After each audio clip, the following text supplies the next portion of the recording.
Film ini diawali dengan sosok inspektur polisi yang sedang bergurau dengan salah satu temannya di atas ring. Ia sendiri bernama Junma, yang kemudian ia terlihat mengendarai mobil untuk menuju ke sebuah tempat hiburan. Kemudian kita juga diperlihatkan di mana di tempat tersebut ada seseorang bernama Wilson, dan ia pun salah satu anak buah dari sindikat yang bernama Triad. Di sana pun juga ada seseorang yang bernama Tiger yang juga salah satu anak buah dari sindikat tersebut. Kemudian di sana juga ada seorang yang bernama Za dan yang ini bernama Tony, yang mana mereka berdua bersaudara sekaligus ketua dari sindikat tersebut.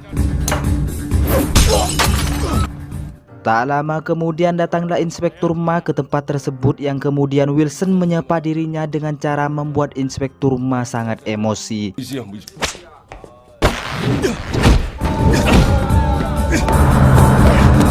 Kemudian kita dialihkan di dalam sebuah ruangan sidang di mana Inspektur Ma sedang mendapat teguran dari atasannya.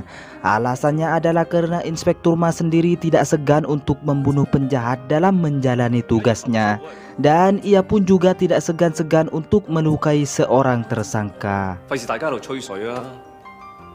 Kemudian bertempat di lapangan golf terlihat geng Triad sedang kedatangan kelompok geng lainnya. Ternyata maksud dan tujuan mereka adalah untuk menagih kesepakatan mereka bersama geng Triad. Namun faktanya geng Triad telah membodohi mereka, di mana geng Triad telah mengambil uangnya untuk kepentingan diri sendiri. Dan di saat itulah perkelahian pun terjadi.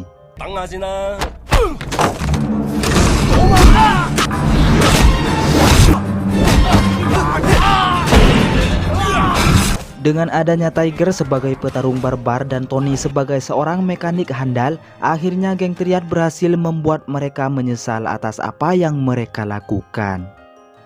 Di keesokan harinya, di mana Inspektur Ma sedang berada di pinggir pantai bersama Wilson.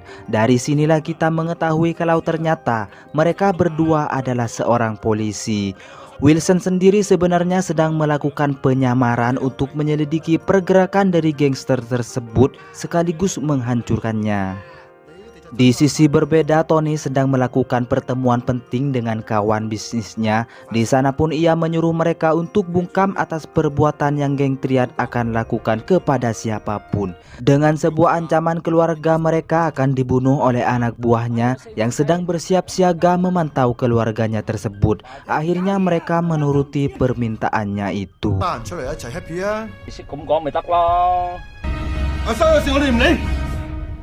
Di malam harinya terlihat Wilson sedang menyantap mie akibat perutnya yang sedang keroncongan.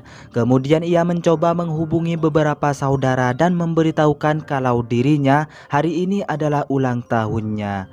Wilson pun mencoba mengajak mereka untuk merayakan hari istimewa tersebut, namun mereka semua tidak menghiraukan hal itu.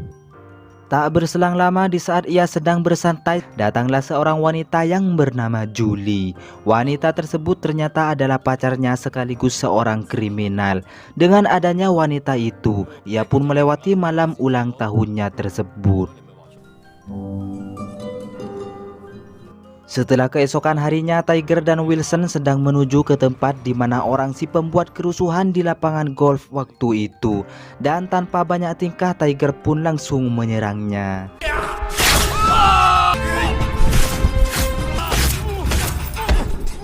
Melihat kasihan dengan orang itu, Wilson pun menabrak mobilnya dengan alasan bahwa polisi akan segera datang ke tempat tersebut. Hal tersebut pun juga membuatnya selamat dari insiden itu. Di malam harinya, Tony bersama anak buahnya sedang menuju ke suatu tempat, di mana tempat itu adalah penyimpanan uang miliknya, yang mana mereka akan mengambil uangnya tersebut.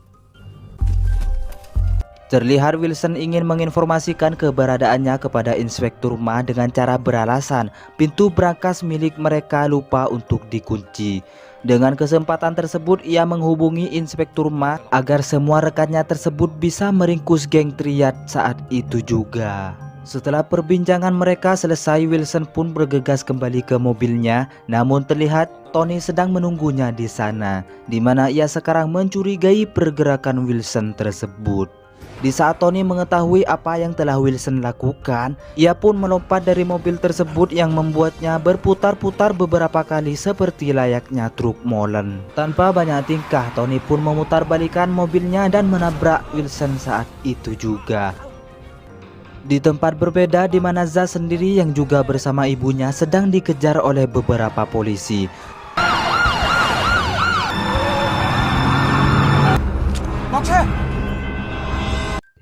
Kemudian adegan beralih ke rumah sakit di mana Tony sedang dirawat. Di sana pun juga ada Julie yang mana dia telah mengetahui siapa Wilson sebenarnya. Kemudian Inspektur Ma terlihat sedang menginterogasi orang tua Za di kantornya, yang mana orang tua tersebut tidak mengetahui atas apa yang telah anaknya perbuat, alias lupa ingatan. Di keesokan harinya, Za memasuki masa sidangnya, yang mana hal tersebut adalah menentukan hukuman apa yang layak untuk dirinya tersebut. Namun pada saat itu sidang pun ditunda beberapa waktu ke depan setelah mengetahui bahwa saksi mereka sedang dirawat di rumah sakit. Dengan demikian sidang pun ditutup sembari menunggu Wilson sebagai saksi di sidang selanjutnya. Setelah beberapa bulan lamanya, Wilson tampak bisa berjalan meskipun dalam keadaan belum normal. Kemudian di saat semua saksi siap memberikan saksi tersebut, terlihat Tony akan melakukan beberapa aksinya untuk membunuh para saksi itu. Tujuannya adalah agar tidak ada seorang pun yang bersaksi di sidang kakaknya tersebut, dan hal itu akan membuat kakaknya keluar dari penjara.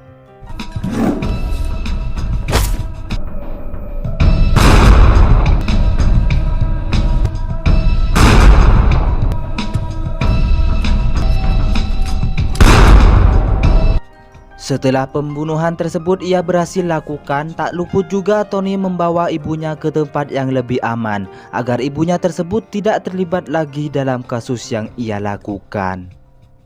Singkat cerita, di mana Wilson sedang bersama Julie di rumahnya.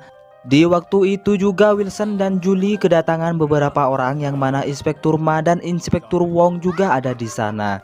Di saat itu pula mereka menerima pesanan ayam panggang yang telah dipesan dari seorang ojol mencurigakan. Dengan tidak mengetahui akan hal tersebut, ternyata di dalam ayam itu sudah diletakkan bom yang siap menghancurkan semua makhluk hidup di sana.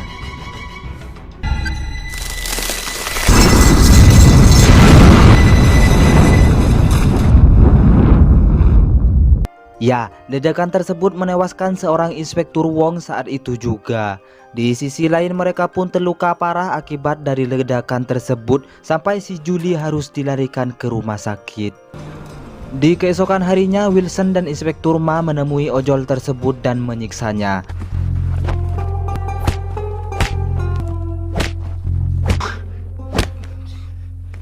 Singkat cerita, sebelum persidangan kakaknya dimulai, tinggallah Wilson yang masih hidup sebagai satu-satunya orang yang bisa bersaksi atas perbuatan mereka. Terlihat Wilson pun sedang menemani Julie di rumah sakit, yang mana wanita tersebut mendapati dirinya dalam keadaan kaki digantung. Ia pun mengatakan kepada Wilson untuk berhenti menjadi polisi karena seorang polisi akan selalu diselimuti mara bahaya. Kemudian scene beralih di mana Tiger sedang menyamar sebagai servis cleaning. Tujuannya adalah untuk membunuh Wilson sebagai saksi yang masih tersisa. Namun tujuannya tersebut berhasil digagalkan oleh Inspektur Ma di dalam sebuah lift.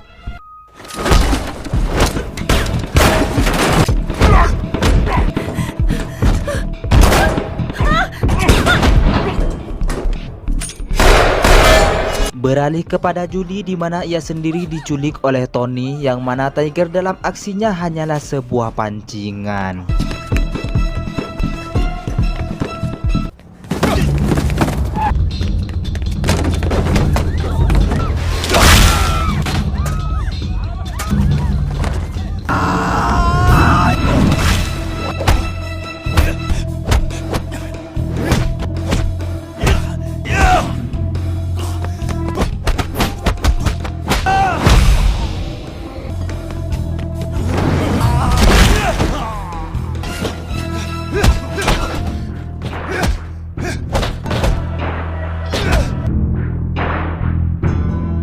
Kemudian terlihat Wilson yang sedang mendapat telepon dari Tony, di mana Tony menyuruhnya untuk tutup mulut dalam persidangan kakaknya tersebut.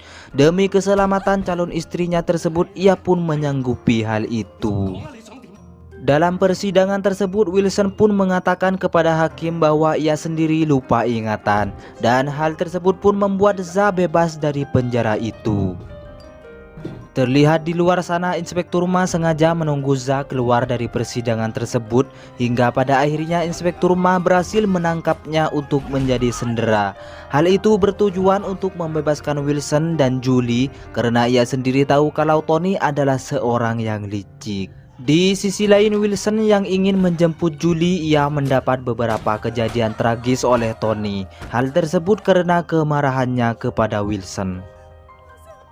Kemudian scene menunjukkan di mana Inspektur Ma sedang membawa Za ke tempat Tony untuk menukarnya dengan mereka berdua. Sesampainya di tempat tersebut, mereka pun langsung menukarkan mereka.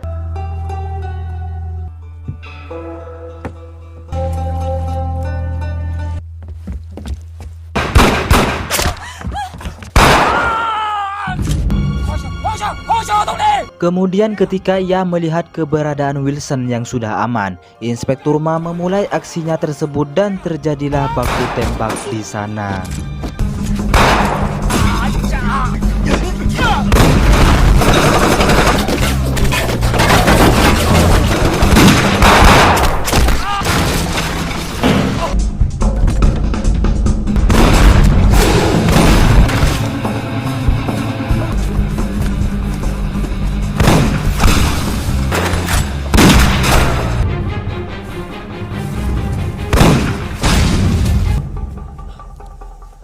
Sementara itu, Wilson meninggalkan Julie di tengah jalan dengan maksud ingin membantu Inspektur Ma melawan si Tony.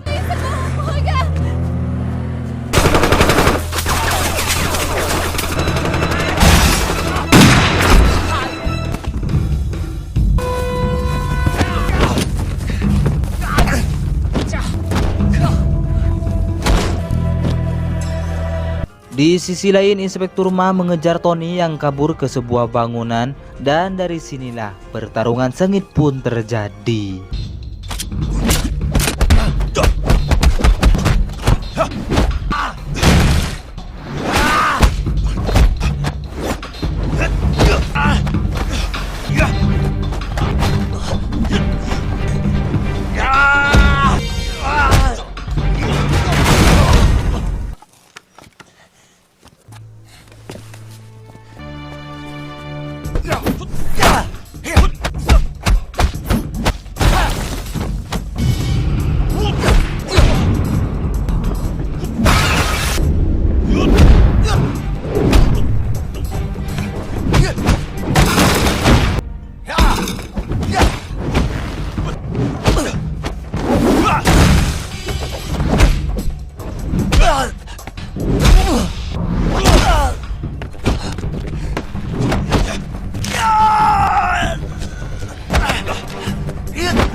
Di akhir perkelahian ini terlihat Inspektur Ma bisa memenangkan pertarungan tersebut, dan disinilah juga film pun berakhir.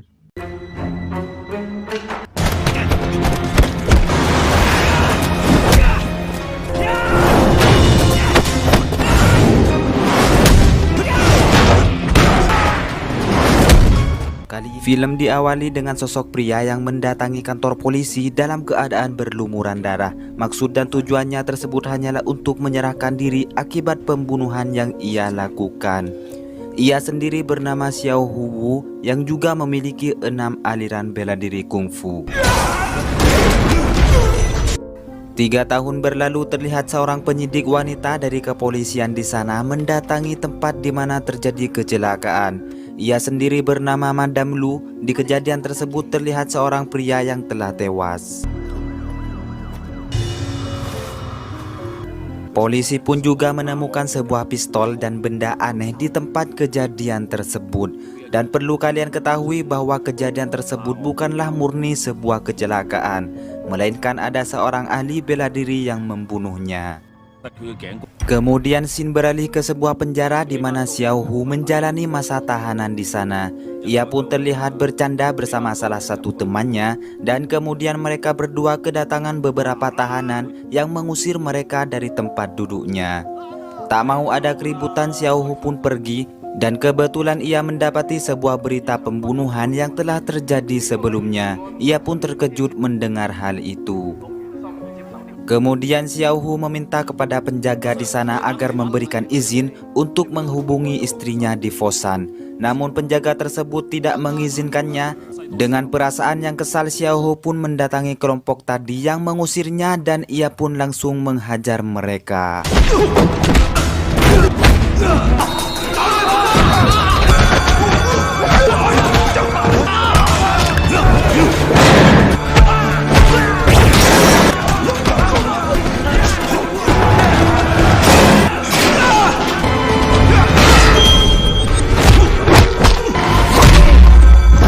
Kemudian polisi pun datang untuk melerai mereka. Terlihat Xiao Hu meminta kepada mereka agar bisa bertemu dengan Madame Lu, dengan maksud untuk membantu menyelesaikan kasus yang telah ia tahu siapa pelaku sebenarnya.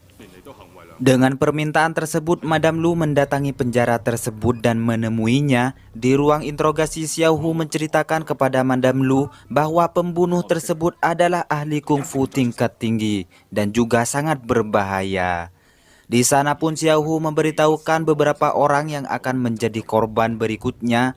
Xiao Hu meminta agar dia bisa membantunya dengan syarat Madame Lu harus membebaskannya. Namun Madame Lu tidak memberikan apa yang Xiao Hu inginkan dan ia pun pergi dari tempat tersebut. Kemudian scene beralih ke tempat museum seni di mana di tempat tersebut ada seorang yang bernama Jin. Perlu kalian ketahui bahwa Jin adalah seorang ahli kungfu yang terkenal dengan tendangan mautnya yang mematikan. Dan kebetulan saat ini Jin beralih profesi sebagai seorang seni patung.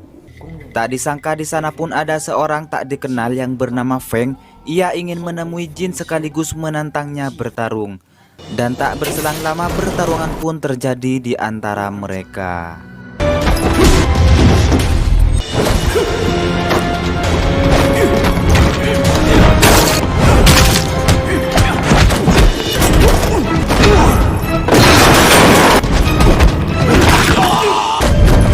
Tak disangka seorang ahli bela diri kungfu bisa dikalahkan oleh Feng dan langsung membunuhnya di tempat itu juga. Perlu saya jelaskan bahwa Feng adalah seorang bela diri kungfu yang berambisi ingin menjadi seorang ahli bela diri nomor 1. Setelah kejadian tersebut, Madame Lu mendapatkan informasi bahwa salah satu ahli kungfu tewas di sebuah museum yang mana itu adalah Jin. Merasa bahwa ia membutuhkan Xiao Hu, akhirnya ia pun membebaskannya. Di keesokan harinya, Xiao Hu pun keluar dari penjara tersebut untuk membantu Madame Lu menangkap Feng. Kemudian mereka bergegas ke sebuah toko yang bernama Mongkok. Di Mongkok sendiri terlihat Feng sudah ada di sana untuk menantang ahli kungfu yang terkenal dengan teknik kunciannya yang sangat mematikan. Dan pada saat itu juga pertarungan pun terjadi di antara mereka.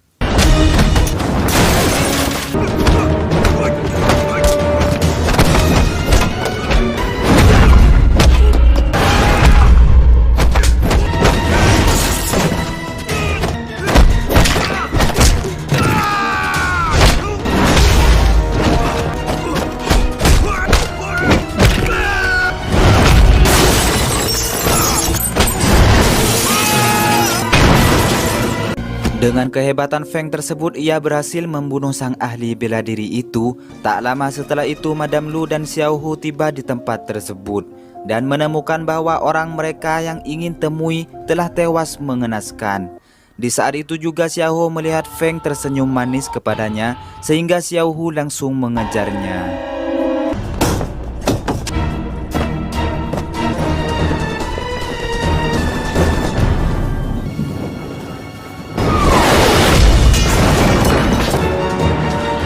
Dengan keahlian yang dimiliki Feng, Xiao Hu pun gagal untuk menangkapnya sehingga Feng sendiri berhasil meloloskan diri.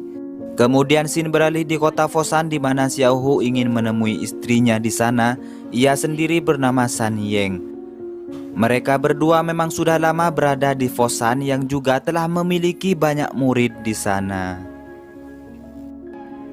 Kemudian San Yeng memberikan sebuah gelang yang mana gelang dimaksudkan agar Xiao Hu tidak membunuh seseorang seperti yang telah ia lakukan 3 tahun lalu.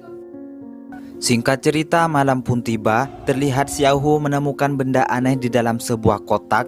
Dengan rasa penasaran, Xiao Hu bertanya kepada istrinya dari mana benda tersebut ia dapatkan. San Yeng menjawabnya bahwa benda tersebut didapatkan dari seorang pria tak dikenal. Mengenai hal tersebut, Xiao Hu dan San Yeng pergi untuk menemui beberapa orang yang mungkin mengetahui benda tersebut. Di sana pun mereka berdua mendapatkan informasi bahwa benda tersebut adalah milik seseorang yang bernama Feng, yang konon katanya dia adalah seorang ahli kungfu yang tidak bisa diremehkan. Dan di sana pun Xiao Hu mendapatkan alamat Feng berada, yang kemudian ia menghubungi Madame Lu untuk menyelidiki tempat tersebut.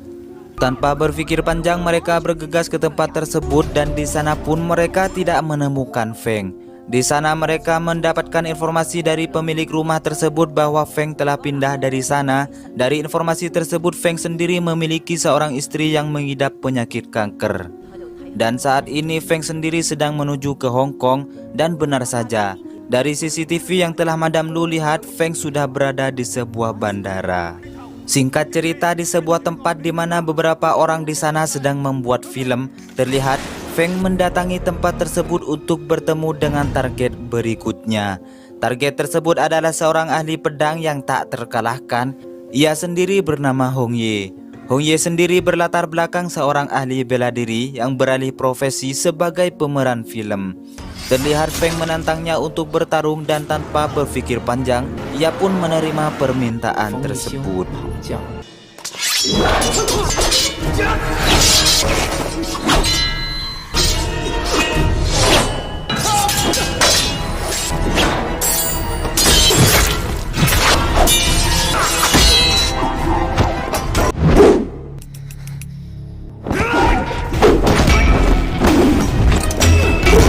Terlihat pertarungan di antara mereka sangatlah sengit yang pada akhirnya Hong Ye berhasil dikalahkan oleh Feng.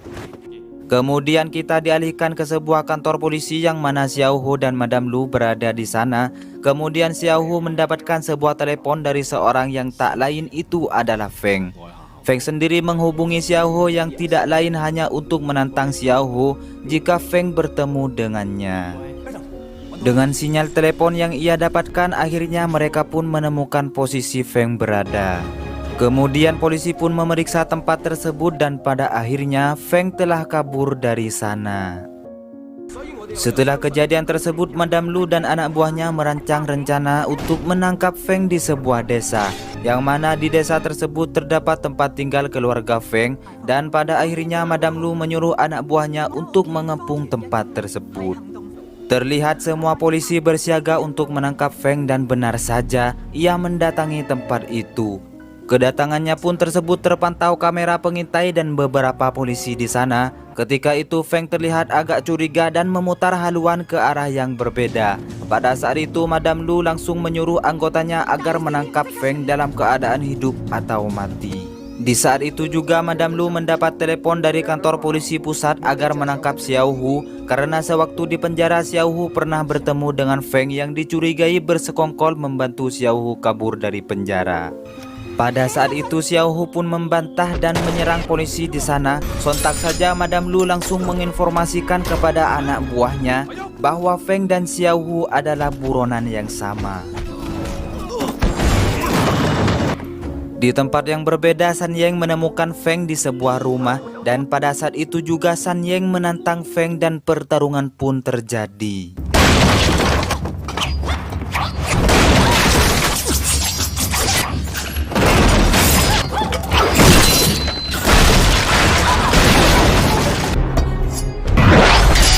Pada akhirnya Feng berhasil mengalahkan San Yeng yang membuatnya hampir tewas saat itu juga. Tak lama kemudian Xiao Hu mendatanginya dalam keadaan Sanjing yang terluka parah. Di sisi lain Feng ingin kabur dari sana dan aksi kejar-kejaran pun terjadi di antara Feng dan Madame Lu.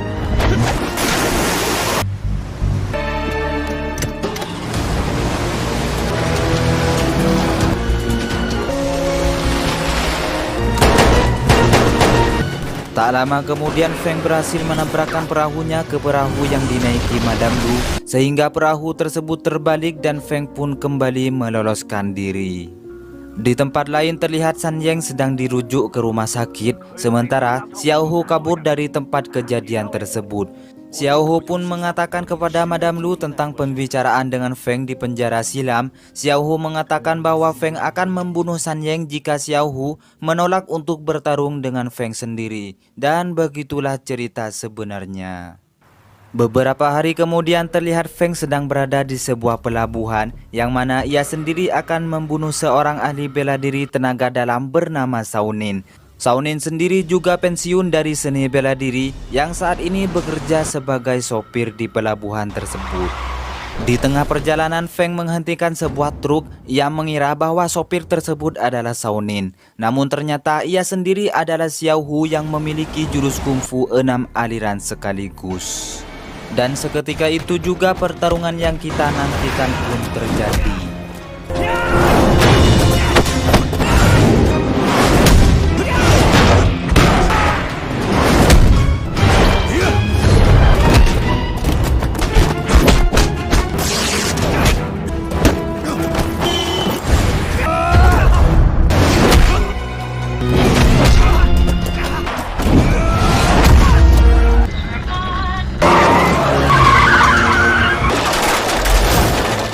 Dalam pertarungan yang sengit tersebut tampaknya Feng kewalahan untuk melawan Xiao Hu dan ia pun kabur dari sana.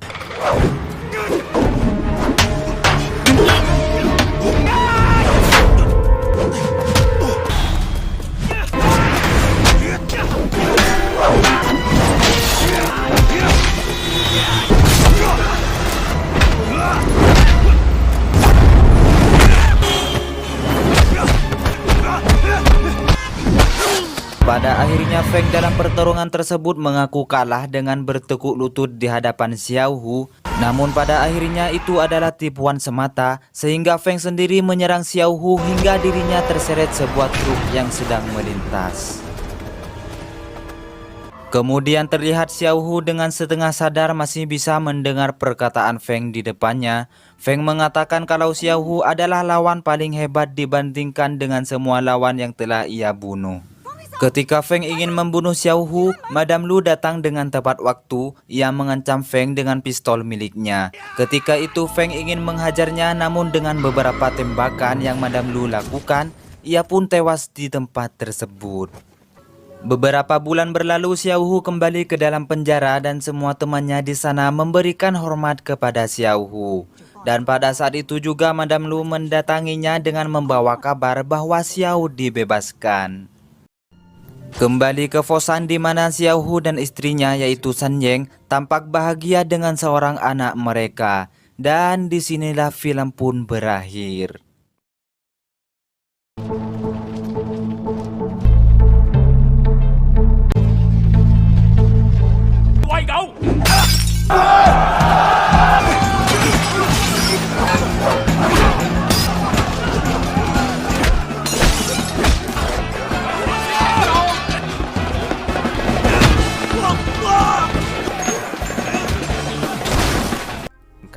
Kisah bermula dengan diperlihatkan beberapa pria sedang melakukan perjalanan ke negara Hong Kong, di mana mereka semua bertujuan untuk merantau di negara tersebut. Di sana pun Ah Ho dan ketiga sahabatnya tinggal di tempat sederhana sekaligus menjalani kehidupan barunya. Tak lama kemudian sebuah keributan akan terjadi di sana. Hal itu disebabkan oleh dua kelompok gangster yang saling berebut wilayah kekuasaan di tempat itu. Pada saat ini juga Ah Ho dan ketiga sahabatnya memulai pekerjaan pertama mereka dengan beberapa uang yang ia terima dari salah satu kelompok tersebut. Ia pun memulai pekerjaannya dengan sebuah perkelahian di tempat itu.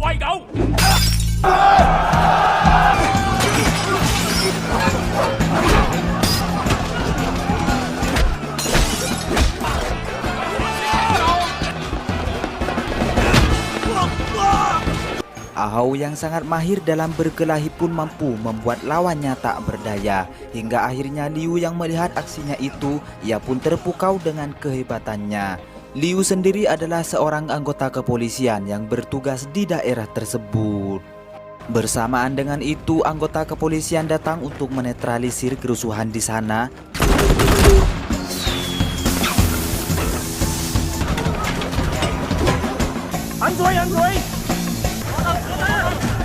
Ahau yang ingin kabur dengan menyamar sebagai anggota polisi, ia pun tertangkap basah dalam usahanya itu. Tanpa ada rasa takut sedikit pun, Ahau malah memukuli kepala polisi di sana.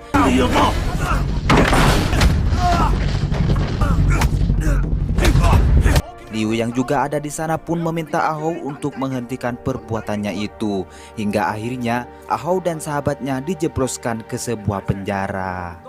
Pada saat itu juga Liu mendatanginya dengan maksud ingin membebaskan Ahau dan juga sahabatnya. Namun kepala sipir menolak untuk membebaskan mereka. Hal itu dikarenakan Ahau harus menjalani kurungan selama tidak lebih dari 8 jam.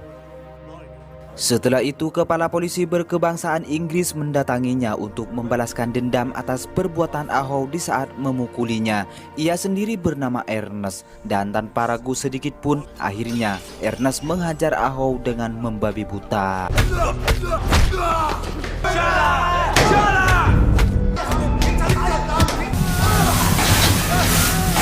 Pada saat itu juga beberapa wartawan mendatangi tempat tersebut yang ternyata Liu sengaja mengundang mereka untuk mengusir Ernest dan rekannya. Dan dengan cara itu pula Ahau dan sahabatnya bisa segera bebas. Dalam keadaan seperti ini Ahau harus dirawat di rumah sakit hingga kondisinya benar-benar pulih. Singkat cerita, Ahau yang kini bisa menjalani aktivitasnya kembali, ia pun menemui sahabatnya yang bernama Wei, di mana pada saat ini mengalami penyiksaan oleh bosnya sendiri yang bernama Zhao. Zhao yang mengetahui bahwa Ahau memiliki skill bertarung yang hebat, ia pun menyuruh Ahau untuk bertarung dengan anak buah terbaiknya. Dan seketika itu juga baku hantam pun terjadi.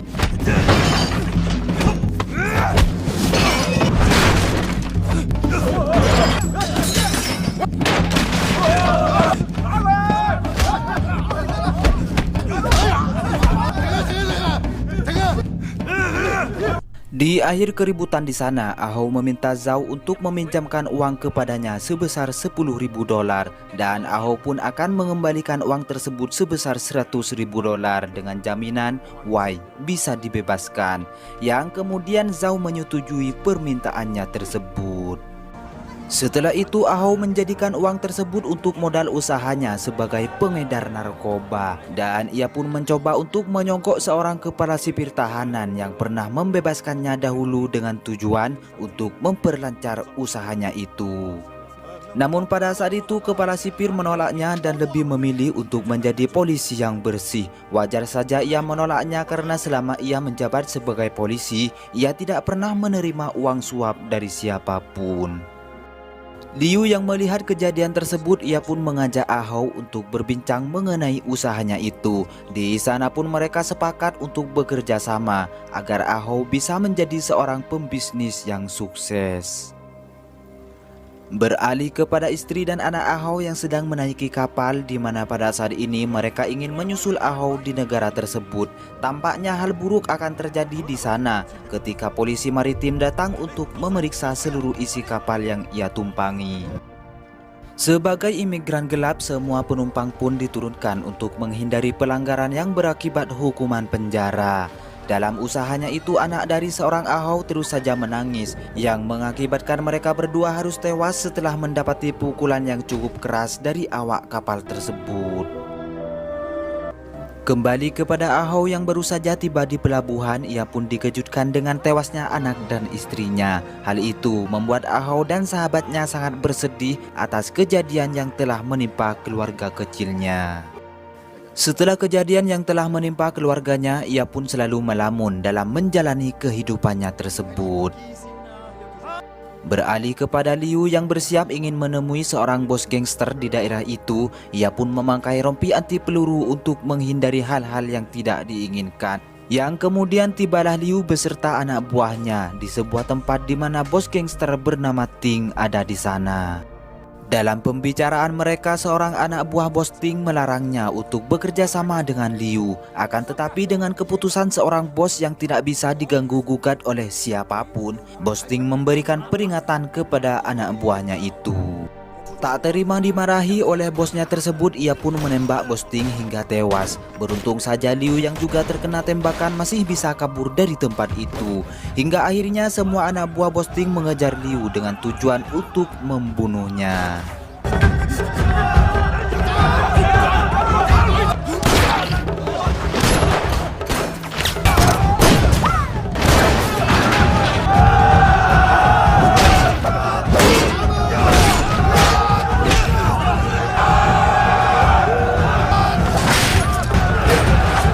Dalam kejadian tersebut, Ahau membantu Liu dari amukan anak buah bos Ting. Mereka mengira bahwa Liu lah yang telah membunuh bosnya itu, yang kemudian aksi kejar-kejaran pun kembali terjadi.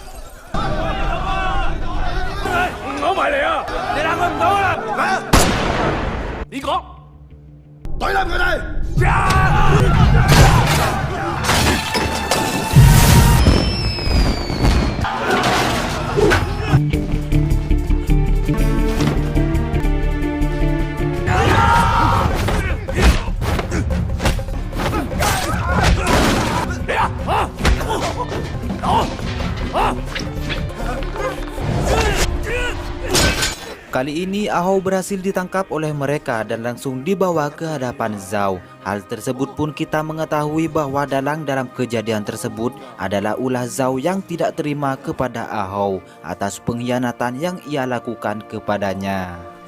Seketika itu pula Zhao berhasil mematahkan tulang kakinya dengan beberapa pukulan yang ia lancarkan.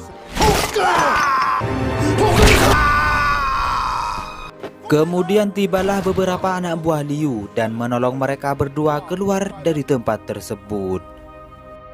Setelah kejadian itu, Zhao berhasil ditangkap oleh anak buah Liu sekaligus menjebloskannya ke sebuah penjara. Kemudian kita beralih kepada Ahau yang sedang menjalani perawatan di rumah sakit. Dengan keadaan patah tulang seperti ini, ia pun dibantu oleh seorang suster di rumah sakit tersebut. Beberapa bulan kemudian keadaan Ahau pun membaik sekaligus meneruskan bisnisnya yang selama ini ia rintis. Dalam menjalankan bisnisnya yang semakin hari semakin sukses, ia pun menjadi orang terkaya di negara itu. Hingga akhirnya Ahau menikahi seorang suster yang sebelumnya pernah merawat dirinya. Pada saat ini Ahau dan Liu adalah salah satu orang terkaya di negara tersebut. Mereka pun bertemu satu sama lain hanya untuk berbincang bersama. Kemudian Liu memberikan pesan kepada Ahau bahwa ia melarangnya untuk membunuh polisi Inggris. Dengan alasan jika hal itu terjadi, maka bisnis yang mereka jalankan selama ini bisa sangat terancam. Setelah itu Zhao dibebaskan oleh Liu karena menurutnya Zhao mempunyai anak buah yang cukup banyak, di mana Liu bisa memperlancar bisnisnya dengan bekerja sama dengan seorang Zhao, yang kemudian mereka bertemu di suatu tempat. Ahau yang saat ini juga ada di sana. Ia pun dibuat terkejut setelah mengetahui orang yang pernah mematahkan tulang kakinya bisa bebas dari kurungan penjara. Melihat Zhao juga ada di sana, Ahau tampak biasa saja dan di sana pun kita diperkenalkan dengan anak buah Liu yang bernama Rose. Ia sendiri berasal dari negara Thailand. Di akhir pertemuan tersebut, Ahau yang ingin balas dendam, ia pun memotong telinga Zhao saat itu juga. Hal itu pun adalah sebagai gantinya atas kejadian yang ia lakukan kepada dirinya tersebut.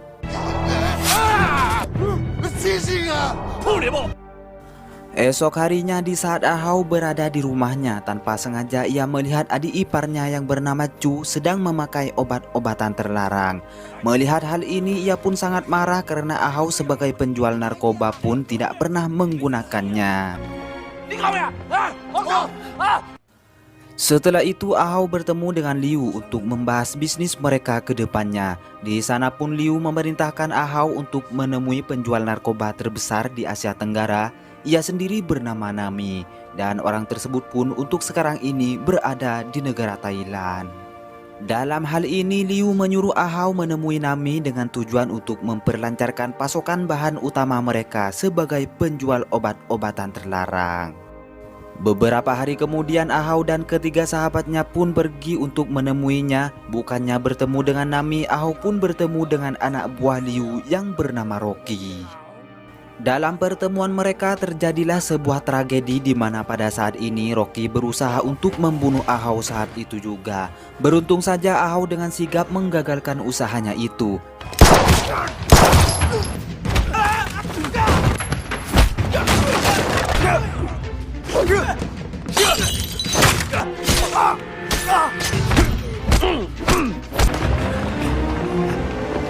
Hingga akhirnya Wai terkena sebuah tembakan yang sekaligus berhasil kabur dari kepungan mereka dengan menaiki sebuah perahu yang sedang melintas.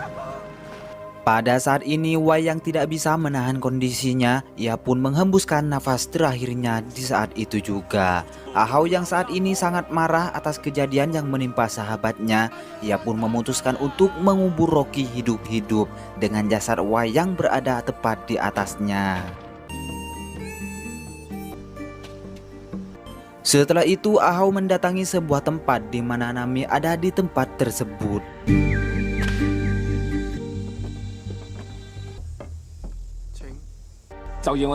Pada saat itu tawar-menawar pun terjadi, namun Nami yang tidak puas atas tawaran Ahau yang menurutnya sangat murah, ia pun mencoba untuk membunuhnya dengan sebuah pistol yang ia miliki. Ahau yang tak kalah cerdas, ia pun memanggil Rose yang ternyata ia sendiri sudah ada di tempat tersebut. Dengan sebuah rekaman istri dan anaknya yang telah disendera oleh Ahau, Nami pun menyetujui penjualannya dengan harga yang telah ditentukan oleh Ahau sendiri. Dan ia pun pergi dari tempat tersebut. Beralih kepada Chu yang sedang berada di sebuah klub, ia pun memaksa orang di sana untuk menjual narkoba yang ia miliki. Namun orang tersebut tidak memberikannya karena ia sendiri takut akan Ahau yang mungkin akan menghajarnya jika ia menjual obat-obatan tersebut kepada Chu. Zhao yang mengetahui hal itu, ia pun akan memberikan beberapa narkoba kepada Chu, tetapi dengan syarat ia harus meminum air kencing polisi Inggris yang tak lain dia adalah Ernest.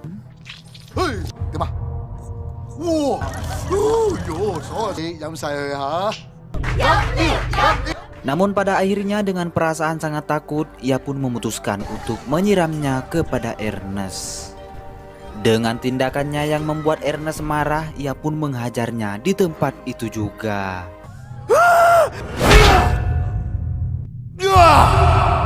Setelah kejadian itu, Ahau yang mendengar kabar bahwa adiknya sedang dirawat di rumah sakit, ia pun bergegas menemuinya di sana. Ahau yang mengetahui bahwa Zhao yang telah mencelakakan adiknya, ia pun berniat ingin memberikan pelajaran kepada Zhao. Namun pada saat itu Liu yang berada di sana melarang Ahau untuk bertindak lebih barbar kepada Zhao dengan alasan demi keselamatan dirinya sendiri. Di lain sisi, pemerintah Hong Kong secara resmi membentuk organisasi pemberantasan korupsi di negara tersebut. Hal itu pun mengakibatkan semua pejabat tinggi di sana harus menjalani pemeriksaan. Liu yang mengetahui hal itu berencana untuk pergi dari negaranya. Namun Ahau yang masih memiliki rasa balas dendam terhadap Zhao dan juga Ernest, di mana mereka berdua yang membuat Chu harus dirawat di rumah sakit. Sehingga ia pun memutuskan untuk tetap tinggal di sana dengan tujuan ingin membalaskan dendam adiknya tersebut, sekaligus ingin menjadi orang paling kaya di negara itu. Malam harinya Ahau berencana untuk membalaskan dendamnya kepada Ernest. Dengan bermodalkan dengan sebuah kendaraan berat, ia pun memulai aksinya bersama Rose dan juga sahabatnya.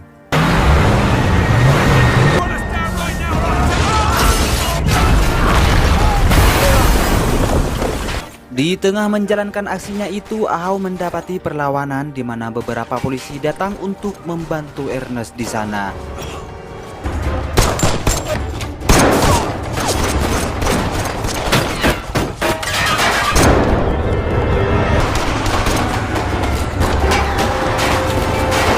Pada saat ini salah satu sahabatnya terkena tembakan yang mengakibatkan mobil mereka terguling. Beruntung saja Ahau bersama salah satu sahabatnya berhasil melarikan diri, namun tidak dengan Ross yang juga harus tewas dengan beberapa tembakan yang mengenai tubuhnya.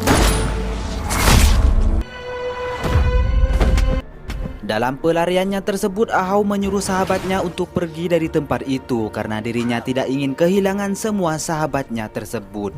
Dengan senjata yang ia miliki, Ahau pun menghadapi Ernest dan juga anak buahnya yang berada di sana. Dalam hal ini, Ahau berhasil membunuh Zhao dengan sebuah pistol yang ia miliki. Di sisi berbeda, Liu datang ke tempat tersebut dengan tujuan untuk menetralisir kejadian di sana.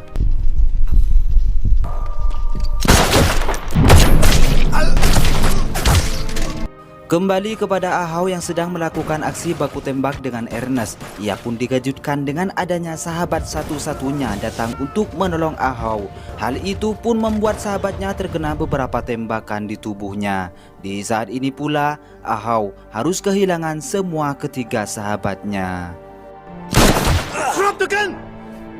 Liu yang datang untuk menolongnya, ia pun melihat Ahau sangat bersedih atas apa yang ia alami saat ini. Hingga akhirnya Ahau yang sangat berkeinginan untuk membunuh Ernest, ia pun kembali mengejar polisi Inggris tersebut.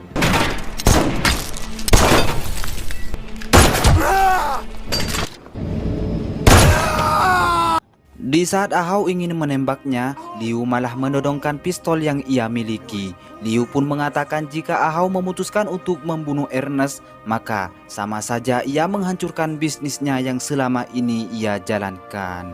Dalam situasi Ahau yang sangat marah atas apa yang terjadi kepada dirinya, ia pun terlihat tidak peduli lagi terhadap bisnisnya itu. Yang kemudian Ahau membunuh Ernest saat itu juga.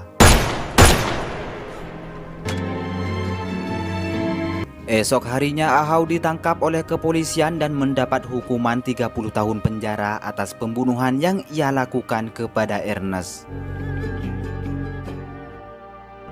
Dan untuk hari ini, di mana 30 tahun sudah berlalu, Ahau bebas dan langsung menghubungi Liu yang saat ini tinggal di luar negeri.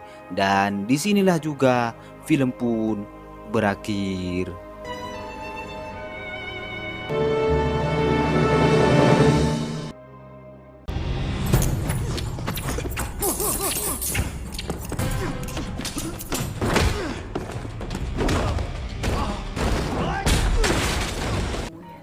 Berlatar di negara Hong Kong, kita semua diperlihatkan dengan sosok seorang komandan polisi yang bernama Cheung Sung Bong.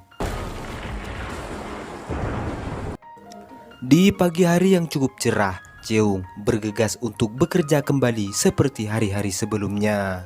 Cheung sendiri mempunyai seorang istri yang bernama Lan, di mana kebetulan saat ini Lan sedang dalam keadaan hamil. Sebelum berangkat bekerja, Cheung berpesan kepada istrinya tersebut untuk selalu menjaga kesehatannya.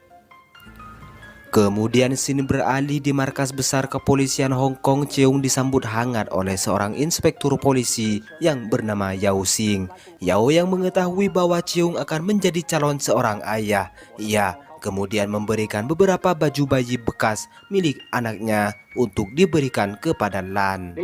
Setelah itu Inspektur Yao mengadakan rapat mendadak untuk membuat rencana mengenai penangkapan seorang bos sindikat narkoba bernama Quan Kun. Quan sebagai bandar narkoba paling berbahaya, ia tidak segan untuk membunuh ataupun membakar hidup-hidup siapapun yang menghalangi pekerjaannya. Mengetahui bahwa Quan akan melakukan transaksi jual beli narkoba bersama ketua gangster Vietnam bernama Chiang Mai, Inspektur Yao memerintahkan anak buahnya untuk menyergap markas mereka di saat transaksi tersebut berlangsung. Setelah rapat tersebut usai, Cheung menerima telepon dari salah satu rekannya yang bernama Lok Ji-fai.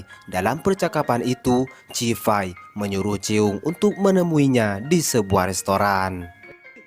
Dan sesampainya di restoran tersebut, Cheung dipertemukan dengan beberapa orang di sana yang diantaranya beberapa kepala kepolisian Hong Kong, pengacara, dan juga pembisnis yang sangat kaya.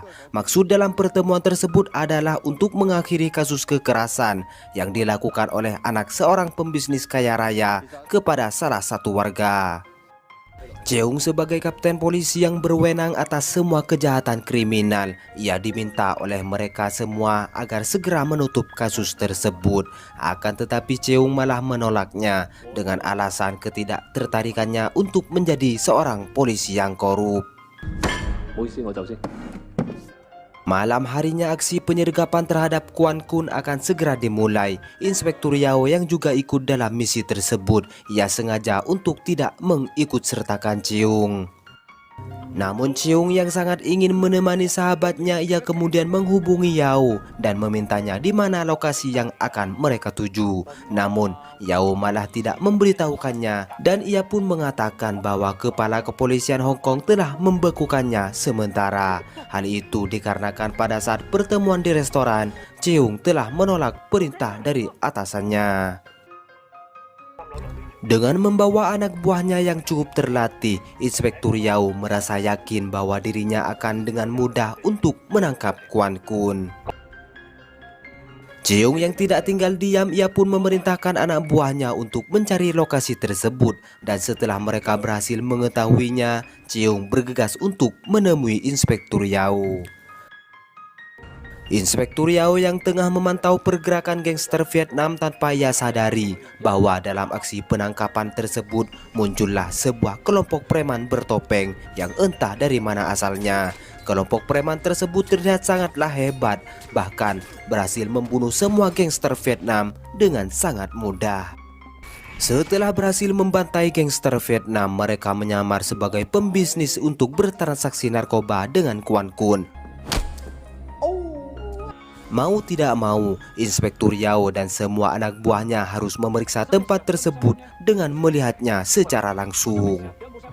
Kembali kepada preman bertopeng, di mana pada saat transaksi tersebut berjalan sesuai rencana, mereka pun langsung membantai Kwan Kun dan juga antek-anteknya.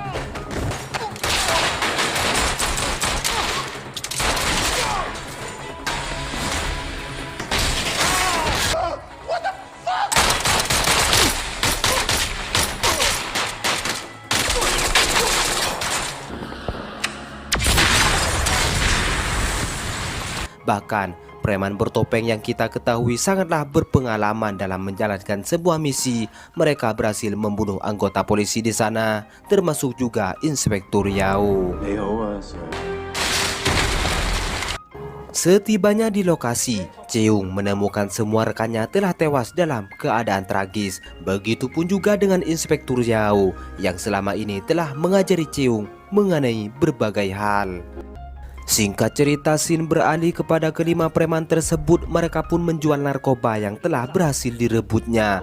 Diketahui seorang pembeli yang berada di hadapan mereka bernama Ming, yang tak lain adalah temannya sendiri. Sebagai teman akrab yang sama-sama mantan narapidana kelas kakap, Ming mengingatkan untuk berhenti membunuh seseorang, apalagi itu adalah seorang polisi.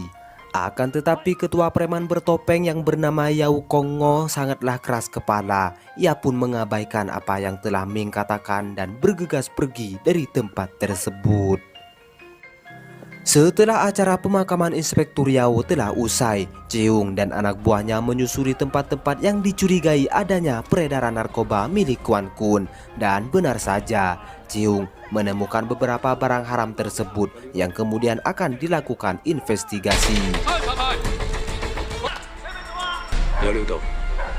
Dalam hasil penyelidikan, Cheung mengetahui bahwa narkoba tersebut berada di tangan Ming. Ia pun berencana untuk menangkap Ming di tempatnya ia berada. Namun tak semudah itu. Ming sebagai bandar narkoba menjalani kehidupannya di tengah-tengah kelompok mafia gangster. Hal itu adalah tantangan bagi Cheung dan juga anak buahnya. Kembali kepada Yao Kong yang saat ini sedang melatih fisiknya, ia pun teringat akan kehidupan masa lalunya di saat menjadi anggota polisi. Terungkaplah bahwa Yao Kong dan keempat anak buahnya dulunya adalah sahabat dekat Cheung pada saat berdinas di kepolisian. Dahulu ia mendapatkan sebuah misi untuk membebaskan sendera yang bernama Tuan Fogg. Ia pun mendapat perintah dari atasannya untuk bergerak cepat dalam menjalankan misinya itu. Sampailah di suatu hari Yao Kong dan anak buahnya menemukan si pelaku tersebut dan langsung menyiksanya. Hal itu bertujuan agar si pelaku membuka suara di mana Tuan Fogg berada.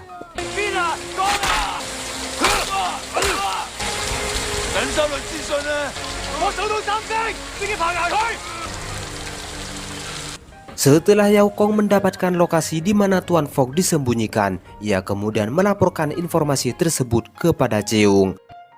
Namun ketika mereka berhasil menyelesaikan misi itu, anak buah Yao Kong yang masih saja mengganggu si pelaku dengan perasaan kesal yang bercampur marah, si pelaku tersebut langsung memberikan perlawanan. Dan dengan kejadian itu, si pelaku harus menemui ajalnya setelah mendapati pukulan keras dari Yao Kong. Singkat cerita, Cheung yang ingin mengetahui dari mana asal narkoba tersebut, ia pun berinisiatif untuk menemui Ming di rumahnya. Berbekalkan keyakinan, Cheung dengan sangat berani memasuki daerah mafia gangster di sana hanya dengan seorang diri.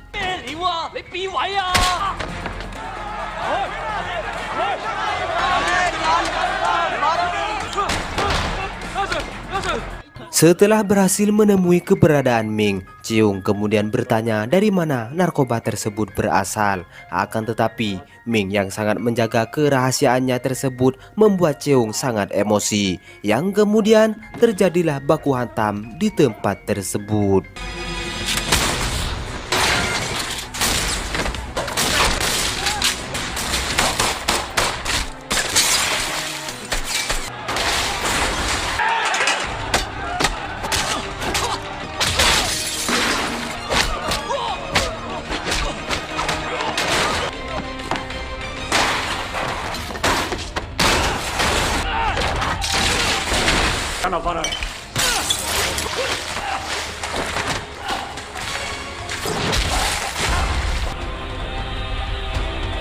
Dalam usahanya untuk kabur, Ming kemudian tewas setelah dirinya tertabrak oleh sebuah mobil yang ternyata dia adalah anak buah Yao Kong.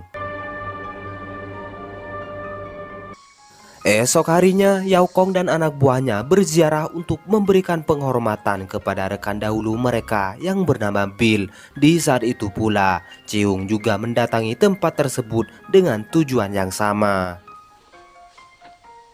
Dengan perasaan tenang, Yao Kong berbicara empat mata bersama Cheung. Dan dalam pertemuan tanpa disengaja ini, Cheung bercerita tentang kematian Inspektur Yao yang dibunuh secara brutal oleh kelompok tak dikenal.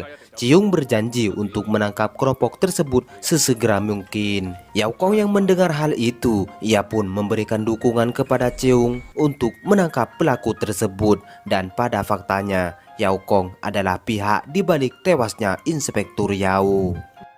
Setelah mereka pergi, Cheung teringat akan masa lalunya di saat bersama Yao Kong. Pada waktu itu, setelah Yao Kong dan anak buahnya terjerat hukuman atas pembunuhan yang mereka lakukan, mereka akhirnya harus menjalani pemeriksaan di gedung pengadilan. Dengan apa yang mereka perbuat, Cheung berusaha untuk menyembunyikan kejahatan rekan-rekannya itu. Namun, Cheung sebagai polisi yang telah memiliki sumpah dalam menjalani tugasnya, ia pun harus mengatakan apa yang telah terjadi sebenarnya.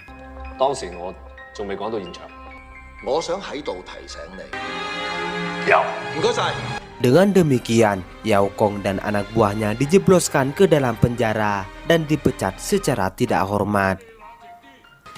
Beralih kepada anak buah Yao Kong yang bernama Wong, ia tampak gembira dengan cara bersenang-senang di sebuah klub bersama kekasihnya. Pada saat itu, Wong tanpa sengaja melihat ponsel kekasihnya yang ternyata wanita tersebut mempunyai lelaki simpanan. Merasa tak terima dengan apa yang telah ia lihat, Wong akhirnya memutuskan untuk membunuh kekasihnya itu. Beberapa hari kemudian, Cheung mendapatkan laporan mengenai seorang wanita tewas dalam keadaan tragis. Dengan sebuah rekaman CCTV, Cheung sebagai inspektur polisi sangatlah yakin bahwa pelaku pembunuhan tersebut ada hubungannya dengan kematian Inspektur Yao. 2 hari kemudian, Yao Kong menemui seorang pembeli narkoba. Ia pun ditemani oleh keempat anak buahnya, yang mana sebagian dari mereka mengawasi keadaan di sekitar. Merasa ada yang aneh, kedua anak buah Yao Kong yang saat ini berada di mobil melaporkan hal itu kepada Yao Kong. Dan benar saja, pihak kepolisian pun pada sebelumnya telah mengetahui pergerakan mereka. Dan di saat itu pula, aksi kejar-kejaran pun terjadi.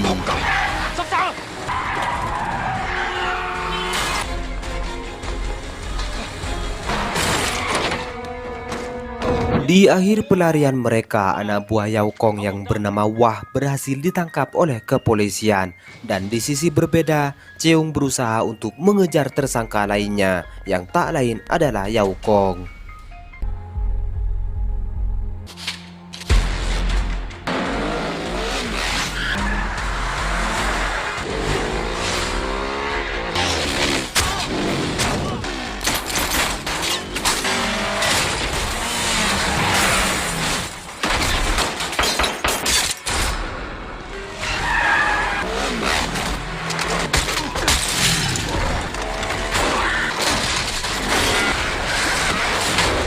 Dalam perlawanan mereka, Yao Kong dan ketiga anak buahnya berhasil meloloskan diri tanpa satu orang pun polisi yang mengenali identitas mereka. Malam harinya, Yao Kong sangat marah kepada Wong dikarenakan tindakannya tersebut yang telah membunuh seorang wanita, membuat pihak kepolisian mengetahui pergerakan mereka. Yao Kong yang sangat emosi, ia pun membunuh Wong dengan alasan bahwa Wong adalah seorang yang selalu membuat masalah. Esok harinya, Yao Kong dan kedua anak buahnya mendatangi Cheung di kantor polisi. Maksud kedatangannya tersebut adalah untuk menjemput rekannya, yaitu Wah. Untuk sekarang ini, pihak kepolisian yang kekurangan barang bukti untuk menjadikan mereka sebagai tersangka kasus peredaran narkoba, Yao Kong berhasil membebaskan rekannya tersebut. Dan pihak kepolisian pun tidak bisa menahan mereka semua. Esok harinya, Yao Kong kembali berulah dengan merampok di sebuah bank berbekalkan pengalaman yang telah mereka miliki. Yao Kong dan anak buahnya berhasil melakukan hal itu dengan sangat mudah.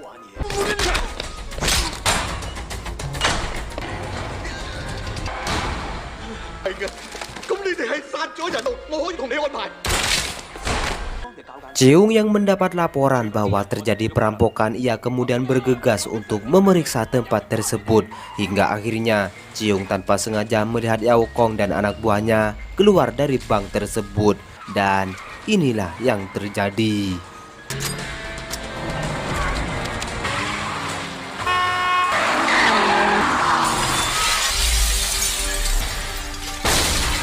Baku tembak pun akhirnya kembali terjadi, yang mana ketiga anak buah Yao Kong harus tewas dalam kejadian tersebut.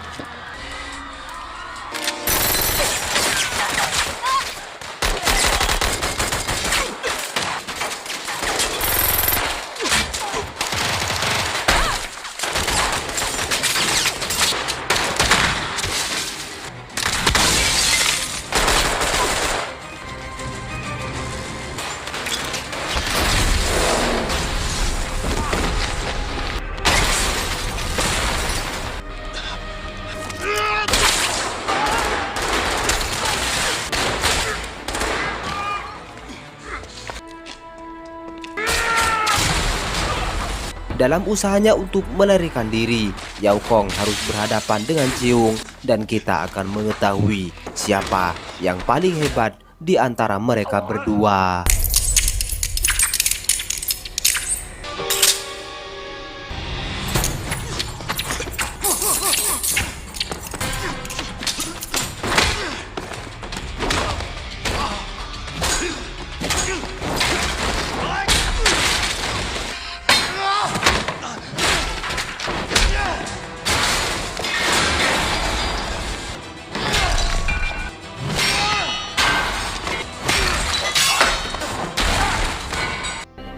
Dalam keadaan seperti ini, Yao Kong mengakui kekalahannya kepada Cheung. Ia pun berhasil dikepung oleh beberapa anggota kepolisian. Namun pada akhirnya, Yao Kong yang sudah tak berdaya, ia memutuskan untuk bunuh diri di tempat tersebut.